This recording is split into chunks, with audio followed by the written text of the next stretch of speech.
বিরাদরানে ইসলাম বিরাদরানে ইসলাম এত দ্বারা আপনাদিগকে জানানো যাইতেছে যে আগামীকাল 25শে ফেব্রুয়ারি রোজ মঙ্গলবার লামারদলাই জামে মসজিদে এক বিরাট ওয়াজ মহফিলের আয়োজন করা হইয়াছে।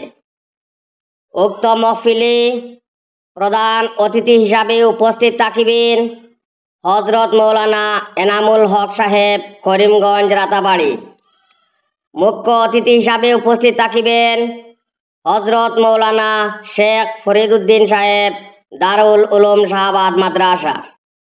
বিশিষ্ট অতিথি হিসাবে উপস্থিত থাকিবেন হজরত মৌলানা জিয়াউর রহমান সাহেব, করিমগঞ্জ। সম্মানিত অতিথি হিসাবে উপস্থিত থাকিবেন হজরত মৌলানা হুসাইন আহমদ সাহেব, ভবানীপুর। হজরত মৌলানা কারি আলিমুদ্দিন সাহেব, সামারিকুনা মাদ্রাসা। তাছাড়া অন্যান্য স্থানীয় উলামাবৃন্দ উপস্থিত থাকিবেন। তাই আপনারা দলে দলে যোগদান করিয়া দিন ও আখেরাতে সওয়াব হাসিল করুন, এই আবেদন। বিনীত লামারদলাই জামে মসজিদ ওয়াজ কমিটি।